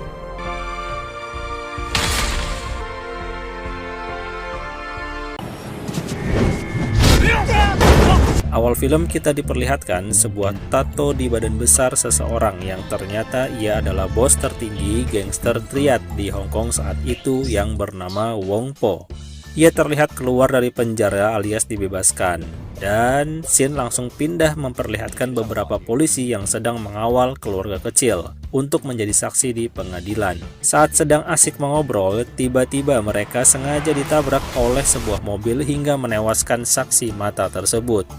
Pelaku penabrakan bernama Jack, yang merupakan tangan kanan dari Wong Po, si bos triad. Tidak lama kemudian, salah satu polisi yang mengawal pun kembali sadar setelah pingsan sesaat. Ia bernama Inspektur Chan. Nah, dari sini dapat disimpulkan bahwa Wong Po bisa bebas dari penjara karena saksi mata telah dihabisi saat di perjalanan menuju pengadilan. Beberapa hari kemudian, setelah Inspektur Chan dirawat dan kembali sehat, ia mengumpulkan anak buahnya yang bernama Lok Wah, Li Wai, Kwok Sum, dan Choji. Atasan mereka alias Inspektur Chan sangat geram dengan ulah Wong Po melenyapkan saksi. Mereka sedang menyusun rencana untuk menyamar dan menyusup ke dalam gangsternya Wong Po. Akhirnya diputuskan Choji yang akan melakukan hal tersebut. Singkat cerita, 3 tahun telah berlalu. Inspektur Chan dan anak buahnya sedang bergerak menuju lokasi salah satu tempat anak buah kepercayaan Wong Po setelah mendapat informasi dari Choji. Di dalam perjalanan, inspektur bercerita bahwa sebentar lagi akan ada seseorang yang menggantikannya menjadi atasan. Orang tersebut adalah Inspektur Ma, yang terkenal jago bela diri dan pernah membuat seorang pengedar narkoba jadi blow-on alias gangguan mental dalam sekali pukul. Dan akhirnya sampailah mereka di rumah target. Karena terkejut, anak buah si bos pun tertangkap dengan mudah. Setelah sukses menjalankan misi, inspektur bersama anak buahnya bersantai di sebuah pantai. Dan di sana mereka bertemu dengan Inspektur Ma dan saling berkenalan. Di tengah malam ramainya Hong Kong, Inspektur Chan mengajak Inspektur Ma mengelilingi wilayah yang nanti akan menjadi tanggung jawabnya. Di sana terlihat banyak anggota gangster yang mulai keluar menampakkan diri. Mereka berdua akhirnya berbincang-bincang sambil duduk santai di sekitar sana. Namun tiba-tiba ada pemuda yang sedang dikeroyok dan seorang polisi patroli yang sudah tua terlihat mencoba melerai kejadian tersebut. Bukannya berhenti, justru salah satu anggota gangster menantang polisi tua tersebut dengan melemparkan botol minuman keras ke arahnya. Saat polisi tua tersebut hampir dikeroyok, kedua inspektur tersebut datang menolong dan memberi pelajaran kepada si gangster muda dengan disuruh menginjak pecahan beling bekas lemparannya. Ketika keadaan semakin tidak terkendali, datanglah sang bos gangster alias Wong Po ke tengah keramaian. Setelah menantang kedua inspektur, Wong Po melempar botol yang diikuti oleh seluruh jamaahnya sebagai pertanda bahwa mereka tidak takut dengan kehadiran polisi. Malam pun berakhir dan keesokan paginya, Inspektur Chan, Inspektur Ma, dan anak buah mereka dikabarkan oleh polisi patroli bahwa jasad Choji ditemukan tergeletak di area persawahan. Mereka pun menjadi semakin geram, namun mereka tidak bisa menangkap Wong Po tanpa bukti yang kuat. Namun tiba-tiba ada seorang pemuda yang melaporkan bahwa ia tanpa sengaja merekam sebuah kasus pembunuhan. Mereka terkejut karena setelah dilihat, rekaman itu berisi Wong Po yang sedang memukuli Choji dengan stick golf, lalu diakhiri oleh anak buahnya dengan sebuah tembakan. Tapi bukti rekaman itu tidak cukup menurut kepolisian, karena Choji setelah dipukuli Wong Po masih hidup, dan yang mengakhirinya adalah anak buahnya. Di luar dugaan, Inspektur Chan menyuruh anak buahnya untuk memotong penembakan terakhir tersebut, sehingga terlihat Wong Po lah yang menghabisi nyawa Choji. Video yang telah dipotong tadi dilaporkan ke kepala polisi, hingga keluarlah surat perintah penahanan bagi Wong Po. Saat itu juga mereka langsung bergerak untuk meringkus Wong Po. Setelah dilakukan pencarian, akhirnya mereka menemukannya sedang berada di sebuah lobi rumah sakit. Mereka mencegat Wong Po dan memperlihatkan surat penangkapan. Namun tanpa disangka, Wong Po yang bertubuh sangat subur mampu bergerak cepat menghajar Inspektur Chan dan anak buahnya. Saat Wong Po ingin menghabisi Kwok Sum, disitulah Inspektur Ma datang memberi perlawanan sengit, bahkan hingga Wong Po kewalahan. Karena badannya sangat besar, Inspektur Chan dan anak buahnya ikut membantu mengunci pergerakan Wongpo. Hingga akhirnya ia berhasil diringkus dan kembali dimasukkan ke penjara. Perburuan belum selesai. Saat Inspektur Ma sedang dipanggil oleh kepala polisi, rupanya Inspektur Chan dan anak buahnya kembali memburu pelaku penembakan Choji alias anak buah Wongpo. Setelah sampai di TKP, sergapan mereka kurang berjalan mulus, hingga terjadi adegan kejar-mengejar. Untungnya mereka berhasil memojokkan target dan memukulinya, sampai-sampai target terjatuh dari atap bangunan yang cukup tinggi dan meregang nyawa. Saat itu terjadi, ternyata Inspektur Ma juga menuju lokasi target setelah mengetahui rekan-rekannya tidak ada di ruangan. Di sana terjadi pertarungan karena Inspektur Ma tidak bisa membiarkan mereka bertindak menghabisi nyawa musuh tanpa diadili. Setelah terjadi beberapa baku hantam, akhirnya mereka berbicara satu sama lain. Dan Inspektur Ma teringat bahwa dulu ia juga pernah berbuat di luar batas saat mengejar seorang pengedar narkoba. Ia memukulnya dengan sekuat tenaga hingga pelaku terkapar dan seketika menjadi gila akibat geger otak. Dan sejak saat itu, tiap minggu ia mengunjungi tempat nongkrong si orang gila tersebut sambil mengajaknya bermain dan memberi uang sebagai bentuk penyesalannya. Malam pun semakin larut. Li Wei, salah satu anak buah Inspektur Chan, sedang berpatroli di suatu tempat yang ditemani oleh Inspektur Ma. Karena ada urusan, Inspektur Ma pergi sebentar meninggalkannya. Li Wei pun sedikit bersantai sambil melihat keadaan sekitar. Namun tiba-tiba ia didatangi sesosok berbaju putih yang berjalan cepat ke arahnya. Orang itu ternyata adalah Jack, si pembunuh kepercayaan Wongpo.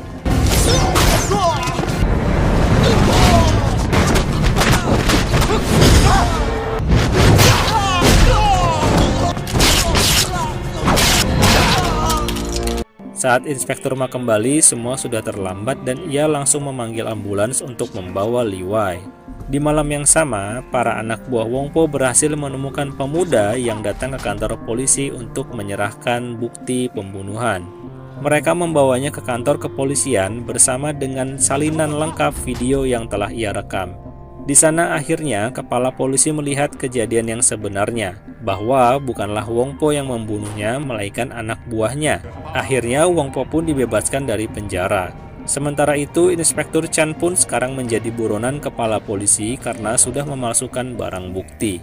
Scene pun berpindah memperlihatkan Lok Wah dan Kwok Sum yang sedang bersantai di luar gedung menikmati angin malam. Namun tiba-tiba Jack datang menghabisi mereka satu persatu dengan senjata tajamnya.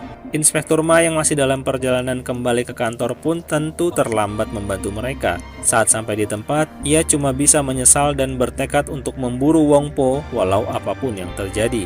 Di malam itu juga, Inspektur Ma mengabarkan Inspektur Chan bahwa anak buahnya telah dihabisi oleh Wongpo dan mereka pun akhirnya bertemu di sebuah atap gedung yang dikelilingi gedung-gedung pencakar langit.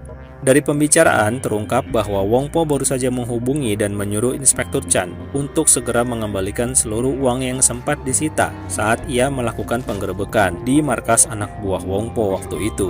Jika dikembalikan, Wongpo berjanji tidak akan meneruskan permusuhan ini.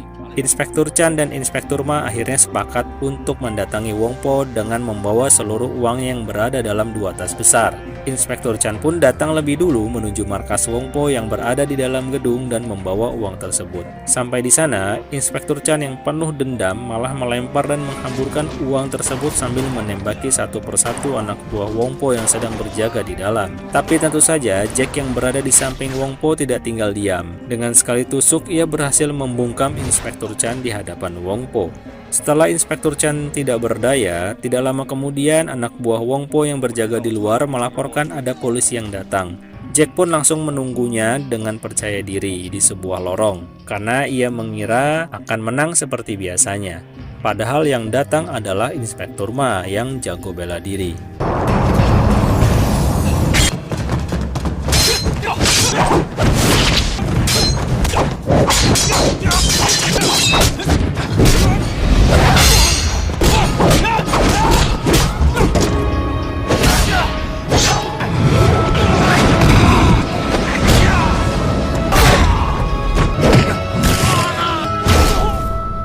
Hingga akhirnya Jack pun harus mengakui kehebatan Inspektur Ma dan tewas di tempat.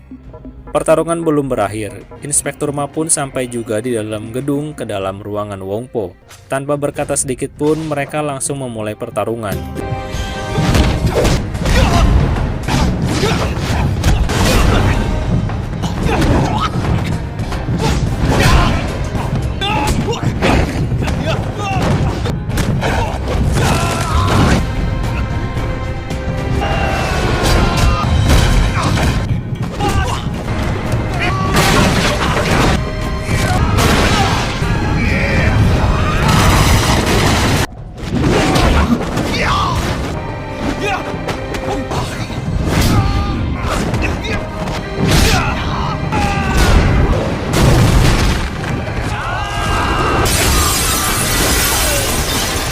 Setelah yakin mengalahkan Wong Po, Inspektur Ma akhirnya bersantai sambil membuka minuman di sana. Saat sedang termenung, tiba-tiba Wong Po sudah ada di belakangnya, mendorong Inspektur Ma dengan keras hingga inspektur tersebut menabrak kaca gedung lalu terjun bebas ke bawah menimpa sebuah mobil hingga tewas seketika, dan mobil pun ikut babak belur akibatnya. Di sana Wong Po merasa menang dan puas, tapi setelah ia melihat ke bawah, bagai disambar petir, ia terkejut karena setelah ia perhatikan lebih seksama, mobil yang hancur tersebut adalah mobil istri bersama anaknya yang sedari tadi sedang berusaha untuk menghubunginya melalui telepon. Setelah itu, ia hanya bisa menangis sejadi-jadinya dan film pun berakhir.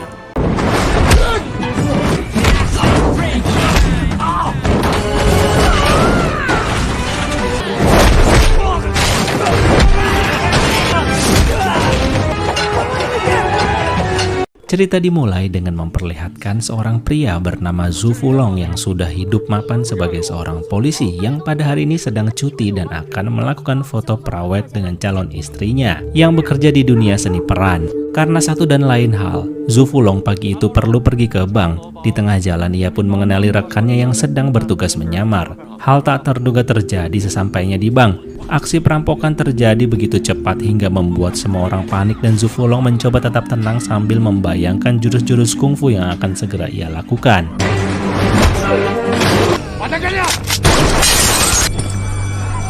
Namun apesnya perampok berhasil kabur lalu menghajar teman Zhu Fulong yang ketahuan sebagai polisi oleh rekan perampok yang berjaga di luar.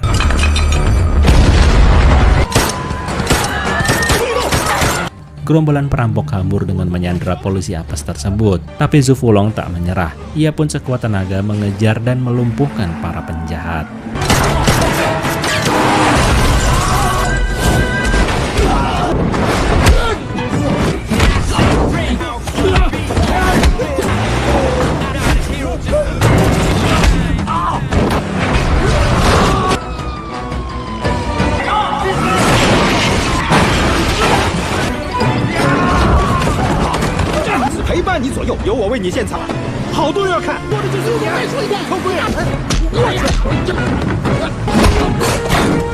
Namun sayang, setelah berjuang, Zhu Fulong tanpa sengaja mengarahkan mobil ke dalam kantornya hingga hampir mencelakai seorang komisaris polisi.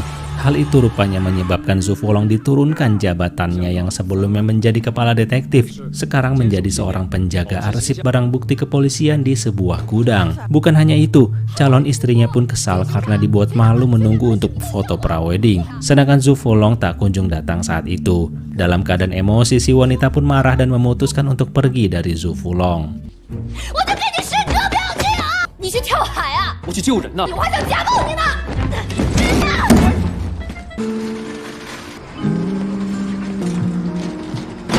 Beberapa bulan berlalu, Zhu Fulong yang kini bekerja di bagian arsip tanpa terasa menjadi semakin subur alias gendut. Dirinya tak seaktif dulu dan penuh kesendirian. Sampai merayakan ulang tahun pun dirinya hanya seorang diri merayakannya.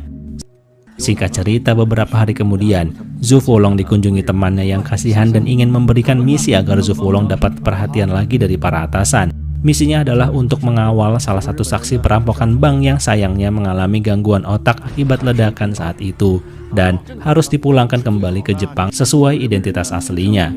Semua hal telah disiapkan oleh kepolisian hingga saat di dalam pesawat.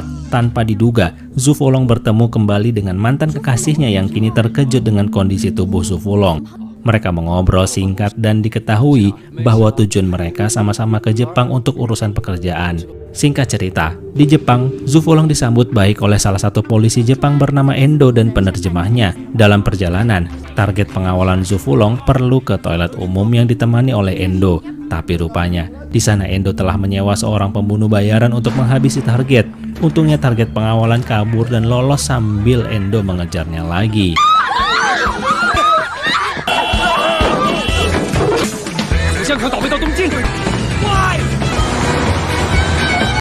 Zhu Fulong yang panik akhirnya menuju kantor polisi setempat dan tak lama kemudian, teman Zhu Fulong dari kepolisian Cina menghubunginya untuk menanyakan kabar misinya.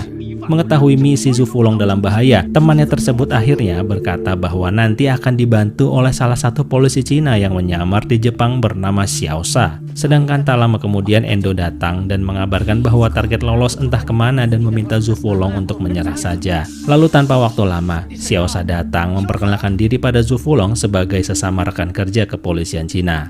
Malam pun tiba. Di situ terlihat Endo rupanya bersama target yang akan diserahkan pada geng Yakuza. Sedangkan Zhu Fulong dan Xiao Sa sedang membicarakan rencana-rencana yang akan mereka lakukan berikutnya.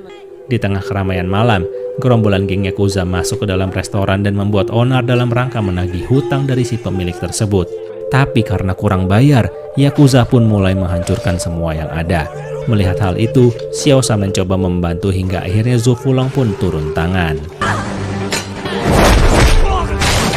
身份证拿出来！拿出来！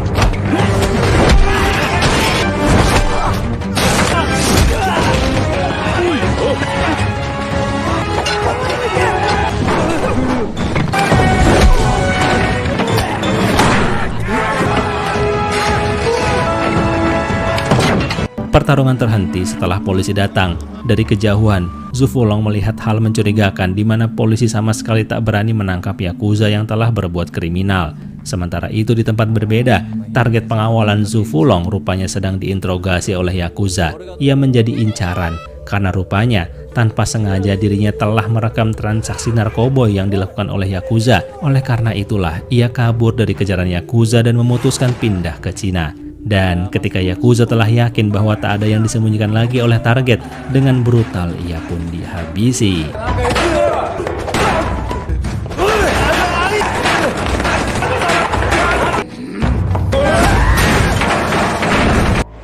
Keesokan paginya, Zhu Fulong mendapat kabar dari Endo bahwa target pengawalannya telah meninggal dan ditemukan di Teluk Tokyo. Endo pun akan menutup kasus ini dan meminta Zhu Fulong pulang karena misinya telah selesai. Namun Zhu Fulong merasakan ada yang aneh karena kondisi tubuh korban penuh memar sehingga Zhu Fulong yakin ada suatu rahasia besar yang disembunyikan. Siang harinya ia pun mengajak Xiao Sa untuk melacak tempat tinggal korban untuk mencari apa yang membuatnya terbunuh. Dan benar saja, setelah sekian lama mencari, akhirnya Zhu Fulong menemukan sebuah HP yang disembunyikan. Tapi sayang HP tersebut dalam keadaan rusak. Malam harinya salah satu kenalan Xiao Sa pun diminta untuk memperbaiki. Hingga esok paginya, Xiao Sa mengajak Zhu Fulong ke pasar ikan di mana geng Yakuza biasa melakukan lelang. Mereka berpencar. Xiao Sa dengan polosnya mengambil salah satu ikan yang terjatuh untuk mencobanya karena lapar. Saat ia coba, ternyata ikan tersebut menjadi wadah untuk menyelundupkan narkoboy. Apesnya tanpa waktu lama, anggota Yakuza pun datang mencari ikan yang hilang hingga terjadilah pertarungan.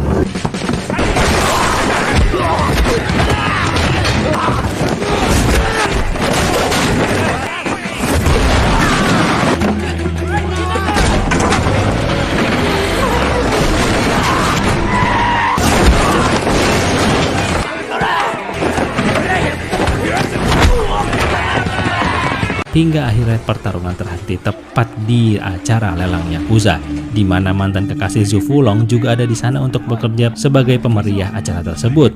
Melihat kekacauan tersebut, sang mantan kekasih turun dan berbicara sambil marah pada Zhu Fulong dan mengusirnya. Tapi dari situ, geng Yakuza melihat bahwa ada hubungan spesial antara keduanya. Singkat cerita, saat malam tiba, Zhu Fulong hanya bisa merenung memikirkan semua yang telah ia lakukan dan memutuskan apa yang terpenting bagi hidupnya saat ini. Lalu akhirnya ia memutuskan bahwa ingin kembali memulai hubungan dengan mantan kekasihnya yang hampir saja jadi istrinya. So dengan semangat, Zhu Fulong bersiap-siap, lalu mengajak mantannya untuk ketemuan dan berbicara apa adanya. Bahkan Zhu Fulong berjanji ingin resign dari kepolisian, karena sebelumnya, gara-gara dirinya mengajar perampok, acara prawedding pun jadi kacau balau. Nah, saat sedang asik makan, tiba-tiba ada gempa. Setelah melindungi sang mantan, Zhu Fulong langsung melihat keadaan orang lain dan memastikan mereka baik-baik saja. Setelah itu barulah ia kembali pada sang mantan menanyakan keadaannya. Di situ sang mantan malah meninggalkannya karena meyakini bahwa Zhu Fulong masih tak bisa lepas dari jiwa kepolisian. Malam itu pula di tempat berbeda, kenalan Xiao Sa berhasil memperbaiki HP korban yang rusak, lalu memberikannya pada Xiao Sa. Sementara itu para Yakuza mencurigai Xiao Sa dan Zhu Fulong memiliki barang bukti lain setelah mereka menemukan tempat tinggal korban telah teracak-acak. Dan pada malam itu pula, para Yakuza pun mengejar Xiao Sa di kediamannya.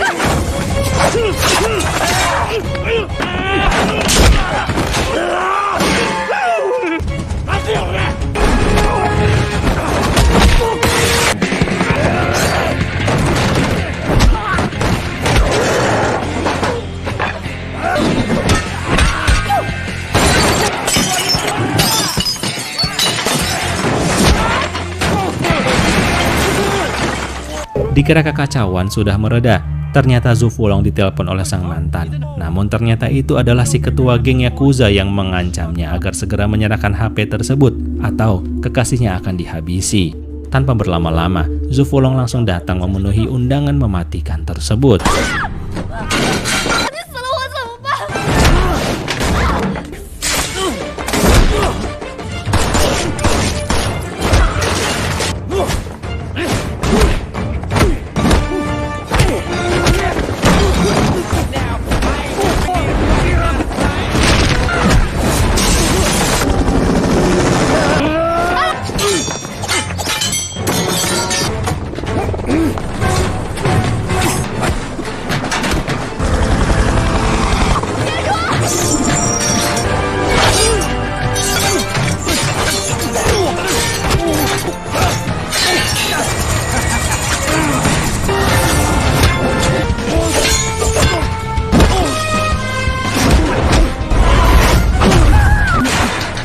Ya, pada akhirnya Zhu Fulong membuktikan pada kekasihnya bahwa sebagai polisi, ia tak hanya menyelamatkan orang-orang lainnya, tapi tentu ia mampu menyelamatkan sang kekasih walau nyawa taruhannya sekalipun. Saat dikira telah sukses, disitulah tiba-tiba film pun berakhir.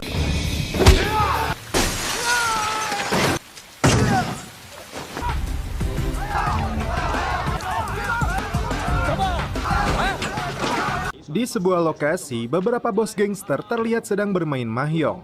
Dan salah satunya adalah Zilong yang diperankan aktor Donnie Yen.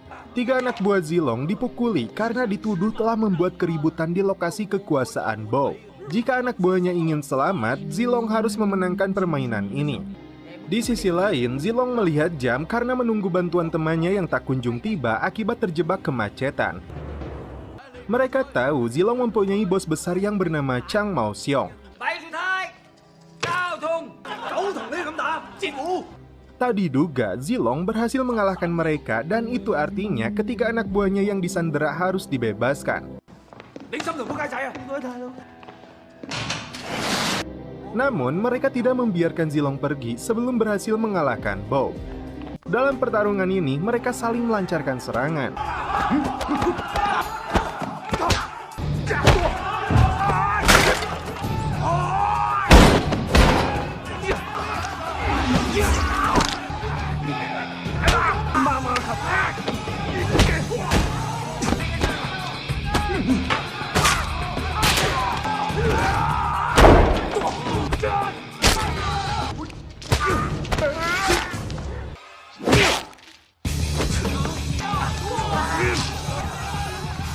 Bow lemas tidak berdaya setelah Zilong mencekik lehernya.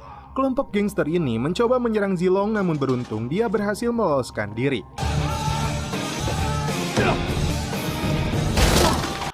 Sesampainya di sebuah gang, Zilong menemukan 3 anak buahnya pingsan tidak berdaya. Beberapa saat kemudian, teman polisi Zilong yang bernama Kapten Zhang datang. Zilong memintanya untuk mengantarkan mereka ke rumah sakit. Terungkap, Zilong ternyata adalah seorang polisi aktif yang sedang menyamar menjadi seorang gangster untuk mengungkap kejahatan yang mereka lakukan. Scene berpindah ke seorang emak-emak yang sedang dikerumuni para pria. Ternyata mereka memberi kejutan di hari ulang tahun ibunya Zilong. Selama Zilong melakukan penyamaran, beberapa polisi ditugaskan untuk melindungi ibunya ini. Di sebuah hutan, 2 kelompok gangster melakukan transaksi. Pria berbaju putih yang bernama Kun memberikan dokumen penting sedangkan si Terry malah memberikan kertas yang seharusnya 1 koper uang. Sontak, Terry langsung dipukuli oleh mereka. Sunny kemudian turun untuk membantunya.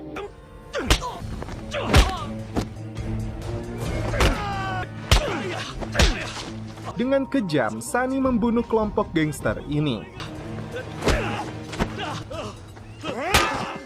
Untuk menghilangkan jejaknya, jenazah mereka semua dikubur di hutan ini.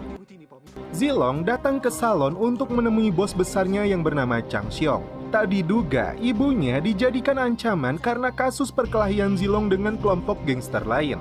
Terjadi perdebatan di antara mereka berdua. Beruntung, Chang tidak mengetahui bahwa Zilong adalah seorang polisi. Di keesokan paginya, mereka kembali bertemu. Chang mengaku bertemu dengan seseorang yang bernama Sunny di Amerika. Setelah itu, Kun menghilang dan dia yakin Sunny telah mencuri barang miliknya. Yang menjadi persoalan, Sunny adalah mantan anak buah Zilong. 6 tahun yang lalu, Zilong secara tidak sengaja melihat Sunny sedang berkelahi dengan 3 preman. Zilong kemudian membantu dan merekrut Sunny menjadi anak buahnya. Khawatir dengan keselamatan ibunya, Zilong meminta kepada Kapten Zhang untuk mengakhiri penyamaran. Chang kini telah curiga dan dia khawatir dengan keselamatan ibunya. Zhang menjanjikan kehidupan normalnya akan dikembalikan dan bertugas secara resmi menjadi polisi jika kasus ini terbongkar. Mereka mempunyai tersangka bernama Luo Ziwei alias Sunny yang diduga melakukan pembunuhan terhadap anak buah Kun karena kejahatan penggelapan dokumen rahasia. Seorang polwan cantik bernama Fang Jing ditugaskan untuk membantu Zilong. Zilong yang iseng mencoba menggoda Fang. Saat dia memberikan daftar tersangka, Zilong malah sibuk melihat koleksi foto pribadinya. Mereka menempati sebuah apartemen yang digunakan sebagai markas tersembunyi. Tak lama kemudian, atasan Fang yang bernama Kapten Lei datang. Selain melakukan pembunuhan, Sunny diduga telah memeras jutawan di Hong Kong. Kini, Zilong ditugaskan untuk mencari bukti kejahatannya. Terungkap, selama 8 tahun menjadi polisi dan selama itu pula Zilong melakukan penyamaran.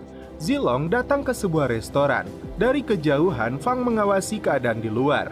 Tak lama kemudian, kelompok gangster pimpinan Cheng dan Sunny yang kini menjadi seorang bos gangster datang. Zilong mencoba kemampuan bertarung dari Sunny.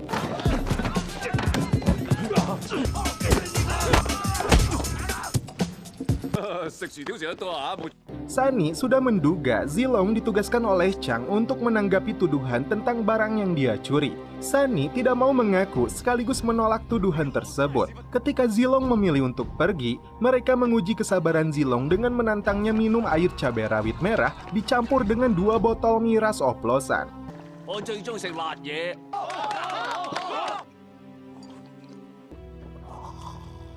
Saat Zilong hendak pergi ke toilet, tiba-tiba seorang penembak jitu menembak Cheng hingga tewas. Fang melihat lokasi tersangka, bahkan melihat pelaku yang langsung pergi kabur. Sialnya, Sunny menuduh Zilong yang merencanakan serangan ini.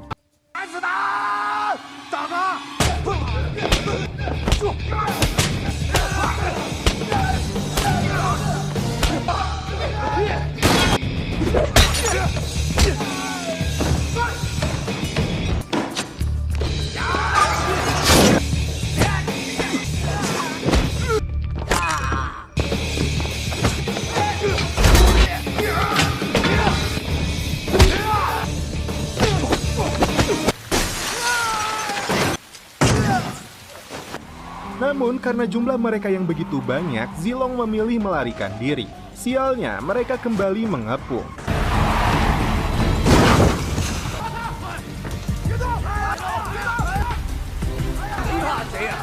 Saat itulah, Fang muncul tanpa membuka identitas Zilong untuk menangkap mereka semua. Meskipun Sunny berhasil ditangkap, namun tidak cukup bukti yang diperoleh kepolisian. Masalah bertambah pelik karena munculnya tersangka lain yang melakukan pembunuhan. Di sini terjadi perdebatan kembali antara Zilong dan Fang. Penembak jitu ini berniat membunuh Sunny untuk membalas dendam kematian Kun. Di atap gedung, Zilong melatih tembakannya. Muncul Fang yang ternyata ahli dalam menembak sasaran. Bahkan mereka sempat beradu kemampuan bertarung.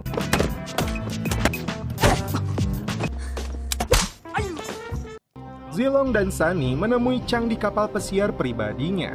Dia sudah mendapat identitas pelaku penembakan yang bernama Dao Feng. Dan tugas Zilong untuk mencari otak pelaku yang menugaskan penembak jitu itu. Dan faktanya adalah Dao Feng sengaja diperintah Chang untuk membunuh Sunny. Chang kemudian dengan sengaja memberitahu lokasi Dao Feng. Zilong meneruskan informasi itu kepada Fang. Dia dan timnya langsung bergerak untuk meringkus tersangka.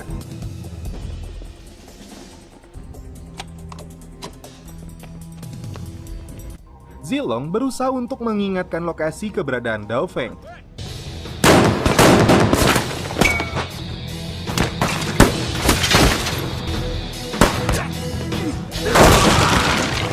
Di sebuah gudang, Dao Feng berhasil mencekik leher Zilong hingga dia kesulitan untuk bernafas. Dia meminta Fang untuk segera menembaknya. Dao Feng akhirnya tewas dengan peluru panas dari pistol milik Fang. Di saat malam harinya, Fang menangis histeris. Meskipun dia berhasil membunuh seorang tersangka yang sangat membahayakan, namun dia merasakan trauma karena untuk pertama kalinya dia membunuh orang. Zilong mengembalikan kepercayaan diri Fang dengan sebuah pelukan hangat. Sunny menawarkan kesepakatan kerjasama kepada Zilong yang berkaitan dengan jutaan pesan rahasia yang berbahaya jika itu diungkapkan kepada publik. Dan inilah bisnis yang dilakoni Sunny untuk meraup jutaan dolar. Ini kesempatan yang baik bagi Zilong untuk mendapatkan bukti kejahatan yang dilakukan oleh Sunny. Esok hari, ketika Zilong dan tim akan menyerbu markas Sunny, tak diduga mereka melihat rekaman anak buah Zilong saat berada di rumah sakit. Dia mengatakan Zilong seorang polisi yang sedang menyamar. Dan ini artinya 8 tahun pengorbanan Zilong menjadi seorang gangster terbongkar sudah. Di atas sebuah kapal, Sunny membunuh anak buahnya sendiri. Terry menyaksikan sendiri dan memegang bukti kejahatannya. Dia meminta bantuan Zilong untuk melindunginya dan bukti itu akan dia serahkan. Fang menemukan Chang sedang berada di sebuah toilet. Terungkap saat dia tahu Zilong adalah seorang polisi, dia memanfaatkan Sunny untuk bergabung dan membunuh Zilong. Kesal dengan bos gangster ini, Fang melancarkan tendangan persis di belutnya. Beruntung, Kapten Zhang dan tim datang untuk meringkusnya. Ditangkap dengan berbagai kejahatan termasuk menyerang polisi. Sementara itu, Zilong baru menyadari jika penyamarannya terbongkar, maka ibunya akan dijadikan sasaran. Benar saja, Sunny sudah menyekap ibu Zilong. Dengan kejam, Sunny memukulinya hingga tidak berdaya. Zilong yang datang terlambat langsung menggendong ibunya ke rumah sakit. Beruntung, nyawanya masih bisa terselamatkan. Dan kini, Kapten Zhang dan Fang tidak bisa menghalangi Zilong untuk membalas dendam perbuatan Sunny kepada ibunya. Sementara itu, Terry yang akan kabur dicegat oleh Sunny. Terciduk, dia membawa banyak uang yang diklaim miliknya. Sunny dibuat geram dan hampir membunuh Terry. Tiba-tiba, Zilong datang dan balik mengejar Sunny yang langsung kabur membawa mobilnya.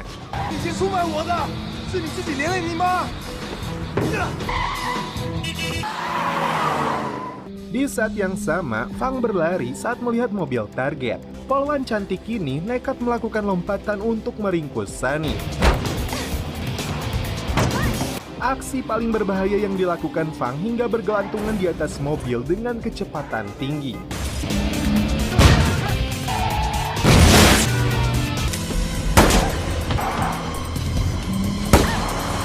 Berhasil masuk ke dalam mobil, Fang berusaha melumpuhkan Sunny. Namun tak semudah itu, Sunny terus melakukan perlawanan. Di sisi lain, Zilong berusaha menghentikan mobil penjahat ini.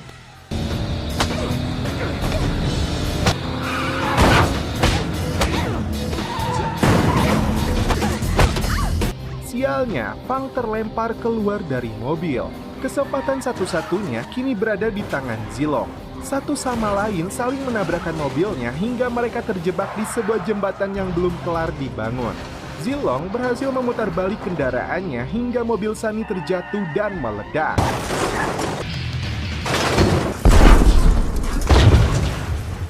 Namun ternyata dia berhasil selamat dan berada di kolong mobil Zilong.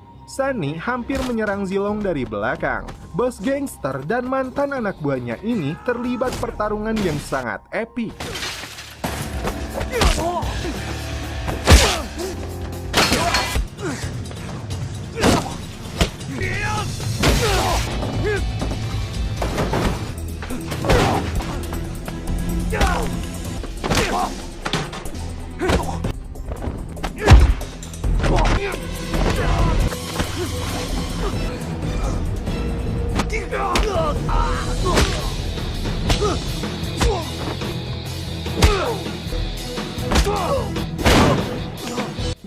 Sunny akhirnya menyerah. Fang dan tim kepolisian datang untuk meringkusnya. Di akhir film, Kapten Zhang gagal mengembalikan Zilong menjadi petugas polisi yang resmi. Padahal Fang datang memberi kejutan untuknya. Zilong senang, akhirnya dia bisa berdinas secara resmi. Dan setelah itu film pun berakhir. 世界最美的一面。